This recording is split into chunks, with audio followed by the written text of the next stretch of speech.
Bismillahirrahmanirrahim. Iki ngaji santai-santai napa muhasabah. Kon ora maknane muhasabah. Pak Zainuddin. Muhasabah itu kalau Kiai Jawa maknani itu ngoreksi diri sendiri. Jadi menghitung diri sendiri. Dalam konteks Indonesia muhasabah itu sudah jadi perilaku ya. Karena dulu orang tua saya, guru-guru saya kalau ngandani itu bayangkan kalau kamu jadi dia. Jadi misalnya kita mentang-mentang atasan, otoriter sama bawahan. Bayangkan kalau kamu jadi yang bawahan itu kayak apa? Laukun tamakanah kalau orang Arab bilang, bayangkan kalau kamu di posisi dia. Makanya guyonannya orang-orang Indonesia itu kan orang ngaramkan judi gitu, orang dikasih tahu. Tapi yang menang anak jenengan, alhamdulillah. Ternyata ngaramkan itu karena ada anaknya. Kalau anaknya yang menang ya seneng. Karena kadang kita keras itu ya kebetulan tuh ada anak kita, ada keluarga kita. Jangan-jangan kita didikte hukum sosial gitu. Jadi orang yang salah kebetulan tuh orang yang menservis kita atau keluarga kita atau orang dekat kita. Jangan-jangan semangat kita mintakan ampun. Tapi kalau sama orang lain kebetulan musuh kita semangatnya minta itu kena azab. Nah ini yang nggak boleh dalam Islam. Islam mengajarkan dari Rasulullah SAW, Nabi itu rahmatal lil alamin. Bahkan kemarin saya ngaji virtual sama beberapa habaib, ada Habib Ali Al-Jufri dari Mesir, ada Habib Alwi dari Kuitang, ada Habib Nabil Al-Musawa. Dari sekian habaib itu saya masih ingat diantaranya yang didawuhkan rahmatan lil alamin itu ketika Nabi adahu kaumuh, disakiti oleh kaumnya, dan mereka masih kafir semua. Itu mereka dapat doanya Nabi, Allahumma hdi qaumi fa innahum la ya'lamun. Kayak apa baiknya Nabi, orang yang menyakiti, yang melukai, tapi Nabi masih berdoa, Allahumma hdi qaumi fa innahum la ya'lamun. Sayyidina Umar dapat doanya Nabi itu yakhina kana kafiran, ketika masih kafir didoakan. Allahumma a'izzal Islam bi Umar. Itu ketika masih kafir. Itu pelajaran bagi kita bahwa yang sedang tidak cocok pun itu dapat doa kita. Ya doa supaya kondisi kita baik, hari tambah baik. Karena agama ini saya berkali-kali bilang limangka nayarjuwa hawal yaumal akhir. Agama ini diperuntukkan bagi yang selalu punya harapan pada Allah Subhanahu wa taala. Saya cerita muhasabah ini tentang hubungan kita dengan Allah. Di Indonesia itu banyak orang fasik, banyak orang nakal. Ya di mana-mana orang nakal itu ya mayoritas wa aksaruhum fasikun. Tapi berkahnya harapan. Mungkin saya kira nakal sok benda, mungkin saya kira sholat sok ben sholat, mungkin sekarang belum sakho, belum dermawan, suatu saat dermawan. Barokahnya itu fasikan ini dianggap sementara, sedang fasik, sedang tidak benar. Karena kiai-kiai kita, para guru-guru kita, para habaib utamanya itu mesti bilang semoga husnul khotimah. Nah barokahnya doa itu semoga husnul khotimah itu menjadikan satu pola sosial. Yang sedang fasik ini masih diharapkan jadi lebih baik, jadi lebih sehingga kita tidak ngambil sikap ekstrim yang ingin menghabisi atau ingin mengadili, tidak, karena selalu kita punya harapan. Dan agama ini limangka nerju hawal akhir. Bayangkan itu kalau yang nakal itu anak kamu, pasti kamu nggak ingin kan langsung dapat azab, dapat apa? Padahal kita semua jadi tokoh ini abul kulli, bapak dari semuanya. Sehingga ketika Rasulullah SAW jalan-jalan kemudian melihat perempuan sedang menyalakan api. Kalau apinya mati ditiup, anaknya dijauhkan. Nanti kalau sudah jauh dari api anaknya digendong lagi. Terus kata Rasulullah matur ke semua sahabat, "Ara'aitum anna hadhihi tarihatan waladaha 'alan nar." Apa kamu berpendapat bahwa perempuan ini akan melemparkan anaknya ke neraka? Tidak ya Rasulullah. Tidak akan seorang ibu melemparkan anaknya ke api. Terus kata Rasulullah, Allahu arhamu min hadhihi biwaladiha. Allah lebih rahman, lebih rahim dibanding orang tua ini kepada anaknya. Ini yang harus kita kenalkan terus, kita kampanyakan terus supaya orang hubungannya dengan Allah itu nyaman, asik. Sehingga dengan demikian selalu ada harapan bahwa yang sedang nakal ini suatu saat tobat. Kita tidak boleh menghukumi pasti begini, pasti gini, itu tidak wilayah kita. Itu juga yang dicontohkan Rasulullah SAW.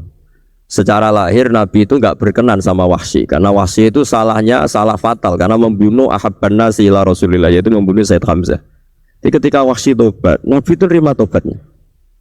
Dan ketika beliau dengan basariyahnya agak siap ketemu Wahsy karena harus ingat Sayyid Hamzah, basariyahnya diturutin. Oke, kamu iman saya turutin, tapi jangan sering ketemu saya. Karena kalau ketemu kamu saya masih ingat sama paman saya Sayyid Hamzah. Kita bisa ngelola seperti itu. Kita tidak cocok sama orang, bagaimanapun mereka umat Rasulullah SAW, kita tetap mencintai mereka. Misalnya kalau beda agama, mereka sama-sama orang Indonesia, kita mencintai mereka atas nama warga Indonesia. Tapi kalau misalnya potongannya ora cocok, beda kultur, bawaannya itu mangkel no coro Jawa, ya bisa diilmoni, jangan ketemu. Sudah tidak cocok, ingin ketemu nyari solusi. Orang ini tok seneng ketukan ya repot itu. Ya sudah, kalau gak pati cocok ya jangan sering ketemu. Dan itu kita bisa memanage seperti itu tuh bisa. Saya berkali-kali cerita tentang Imam Syafi'i. Kalau dikasih tahu ya Imam Abu Abdillah, panggilannya Imam Syafi'i, tetangga anda ini ternyata banyak yang nggak senang anda. Jawabnya beliau senang. Ya bagus kalau nggak senang saya, ndak utang saya katanya. Jadi gara-gara sampean seneng aku ngatur aku ini kan. Nunggu sampean ra seneng kan ya enak. Jadi hidup itu dianggap happy. Kalau seneng ya teman silaturahim, kalau nggak seneng ya nggak bakal utang gitu. Baru kaya seneng itu nggak ganggu. Gitu. Jadi dulu itu orang bisa ngelola seneng ndak seneng itu bisa. Karena ada kearifan hubungan dengan Allah Subhanahu wa ta'ala. Hidupnya selesai karena masyghul bi dzikrillah, mereka sibuk dengan Allah. Makanya kata ulama-ulama tasawuf, kamu jangan melihat manusia perilakunya, tapi kamu juga harus ingat yang gerakkan semua itu Allah Subhanahu wa ta'ala. Dengan demikian kita farah, kita senang. Makanya Nabi kalau ngutus Anas bin Malik kemudian enggak kesampaian yang diinginkan karena Anas main, ketika garwa-garwane Nabi agak tersinggung, Nabi andai kana Allah menghendaki yang saya inginkan kesampaian, pasti itu kesampaian. Jadi dianggap kegagalan Anas gak manggil yang dituju Nabi itu ya kersane Allah, ya enteng saja. Sayyidina Ali lebih parah lagi yang dialamin. Itu dalam beliau kalau dipanggil tuh gak cepet-cepet ke sana. Ketika ditanya, kenapa kamu tak panggil gak cepet ke saya? Amin tuh ukubatak. Karena aku tahu kau orang baik. Orang baik itu pemaaf. Jadi makanya orang-orang soleh dulu itu bodoh itu. Makanya sekarang kalau ada orang bodoh itu mesti beda orang soleh. Kalau orang-orang soleh itu kakean husnudzon lagi sering dibodohin. Abdul bin Umar itu masyhur itu. Kalau ada budaknya sering sholat, sergap sholat itu dimerdekakan. Akhirnya enggak sholat pun pura-pura sholat. Akhirnya juga dimerdekakan. Ketika ditanya, kenapa engkau merdekakan? Padahal mereka sholatnya menipu engkau, kata pembisik-pembisik itu. Man khoda'ana lillah in khoda'na lah. Dia nipu atas nama Allah, berarti saat tertipu juga atas nama Allah. Enggak masalah dong, semuanya demi Allah Subhanahu wa ta'ala. Sifat Allah Ta'ala itu ghafir. Allah pemaaf. Jangan kamu enggak fair untuk diri kamu nyifati Allah ghafir, pada orang lain Allah kamu sifati syadidul iqab. Jadi Allah kamu atur kayak MC tadi ngatur saya. Jadi Allah itu apa? Kalau pada saya ghafir, kalau pada musuh saya syadidul iqab. Itu enggak fair. Kalau Anda punya harapan kepada Allah karena Allah Rahman Rahim, Allah ghafir, sebenarnya Allah pada musuh kita ya bisa saja Allah ghafir, bisa saja Allah Rahman. Sehingga kita melihat orang lain yang kita tidak cocok itu ya enteng saja. Itu min ummati Rasulillah sing tanaluhu syafa'atu, tanaluhu sa'atu rahmati, tanaluhu fair. Jangan dengan kita kayak mesti dapat rahmat, jangan orang lain kayak Allah pasti syadidul iqab. Itu tidak boleh. Sehingga ketika ada orang Badui, singkat cerita orang Badui ini kencing di masjid, semua sahabat membentak dia. Yang enggak bentak hanya Nabi tok. Saking mangkalnya orang ini karena semua sahabat bentak kecuali Nabi. Setelah dibenarin Nabi, terus Nabi nyuruh sobu ali dhanuban min ma'in. Setelah disucikan masjid itu, dia berdoa keras sekali. Allahumma arhamni wa Muhammadan wa la tarham ma'ana ahadan. Ya Allah, yang berhak dapat rahmatmu hanya saya dan Nabi Muhammad, yang lainnya jangan. Karena yang lainnya tuh jengkelin, gitu aja saya salah dimarah-marahin gitu. Jadi kalau kamu doa terbatas ya kayak orang Bedui ini, kayak orang Arabi. Apa kata Nabi? Laqad tahajjarta wasi'an. Allah yang rahmatnya luas menjadi kamu sempitkan. Karena kamu mau atur Allah hanya Rahman pada Indonesian Power, pada NU, pada kita yang orang lain nggak perlu dapat. Itu kan kasihan Islam, karena Islam terus nggak dimiliki semua orang. Allah nggak dimiliki semua orang, Rasulullah nggak dimiliki semua orang karena di NU, di ormas tertentu, di nggak boleh seperti itu. Nggak boleh takhasyar tawasian kata Nabi, nggak boleh mempersempit berat yang rahmatnya itu luas. Ini semoga etika ini kita pakai di Indonesia. Yang sedang fase kita harapkan lebih baik. Yang sedang nggak dapat hidayah kita doakan dapat apa? Hidayah. Masyhur kan, makanya tadi saya mohon sama Habib Ali supaya Habib Ahmad supaya tetap mahalul qiyam, tabaruk sama Habib Ali. Di antara doa-doa di Simtud Duror masyhur itu antuqa bilal mudhniba minna bil ghufran wal musi'a bil ihsan. Jadi harapannya para habaib, para orang-orang baik dulu ya, semoga yang dosa itu dimaafkan, yang sedang salah juga bikin lebih baik. Nabi itu tugasnya juga gitu. Wastaghfir li dzambika walil mu'minina wal mu'minat. Nabi itu tugasnya juga memintakan ampun yang sedang salah. Nah, ini cobalah jadi etika kita, muhasabah kita. Jadi muhasabah itu cara berpikir kita set, kita pikir ulang. Ternyata semangatnya seorang nabi itu wastaghfir li dzambika walil mu'minat. Semangatnya itu memintakan ampun. Orang ahli tafsir tahu semua kalau nabi itu tidak mungkin dosa. Jadi itu khitabun lin nabi wa urida bihi ummatu, itu khitab nabi, tapi yang dimaksud itu umatnya, karena nabi tidak akan mengalami dzambun, tidak akan mengalami dosa. Sekarang enggak, kadang-kadang kita ini kalau orang lain salah itu semangat. Kalau di perusahaan ada teman salah, apalagi pimpinan salah itu seneng, barokahnya salah bisa ganti kan gitu.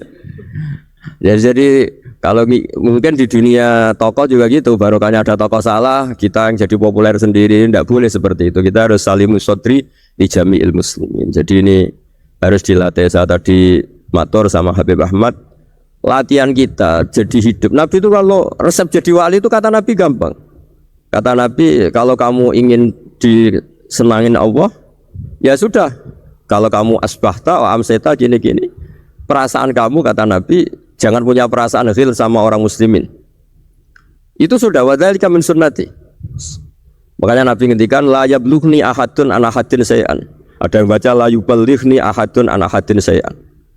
Seseorang jangan melaporkan ke saya tentang salahnya yang lain. Fa inni akhruju ilaikum wa ana salimus sodri. Karena saya ingin ketemu sampean semua dalam keadaan salimus sodri, tidak punya perasaan apa-apa. Karena kalau nurutin pembisik, nurutin informasi itu ya repot. Karena orang pasti sepihak. Ada kiai yang top datang ke kampung-kampung yang desa-desa. Kata yang senang itu punya akhlak. Wah itu bagus, orang besar datang ke kampung-kampung. Kata yang nggak seneng, oh itu jobnya kayak kecil kok diambil, itu kan ya kasihan itu kan sudut pandang. Makanya saya sering bilang akal kita ini cukup untuk mentasdik Rasulullah Shallallahu Alaihi Wasallam. Meskipun perasaan kita kadang orang Jawa itu beda. Jadi saya mohon muhasabah itu dimulai cara berpikir.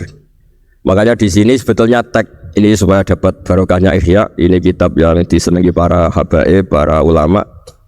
Sebetulnya tag di muhasabah itu redaksinya gini ya, yang lengkap.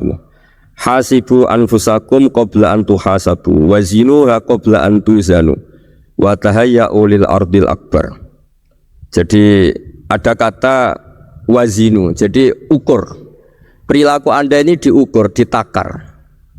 Misalnya kita sebagai suami kan ya punya hal-hal yang kita tidak ideal.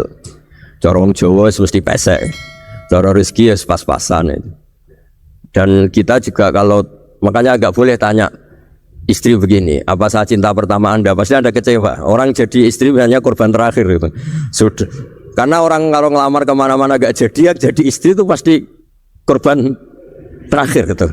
Jarang istri pilihan pertama, jarang. Ayo semua yang nikah. Rata-rata itu pilihan Anda pertama Pak, dari sekian ditolak di mana-mana terus. Ya perempuan terakhir, kamu juga korban terakhir gitu. Itu wali-wali dulu kalau ngandani kita itu sederhana. Antal, ini masyhur diceritakan Habib Zain bin Semit dalam kitab Al-Manhajus Sawi. Antalam tajid min nafsika kullama turid, fa kaifa turidu min ghairika kullama turid. Kamu yang ingin ideal saja, kamu tidak menemukan pada diri kamu untuk menjadi ideal. Kamu kan ingin ganteng, ingin punya uang banyak, ingin perilaku Anda sempurna. Anda saja yang punya keinginan tidak bisa mewujudkan keinginan Anda sendiri. Fa kaifa turidu min ghairika ma turid. Jadi antalam tajid min nafsika kullama turid. Fa kaifa turidu min ghairika kullama turid. Kamu yang punya keinginan saja. Misalnya saya ingin punya uang banyak, perilaku saya selalu benar, gak pernah salah. Loh, saya yang ingin saja dengan diri saya gak bisa untuk benar terus. Kok kamu berharap orang lain selalu benar? Jadi antalam tajid ya sama. Kalau kamu menuntut istri kamu itu ramah, neriman, apa kamu neriman sama wajah istri Anda gitu? Oh koyo pola neng dinti jajaki sana jajaki.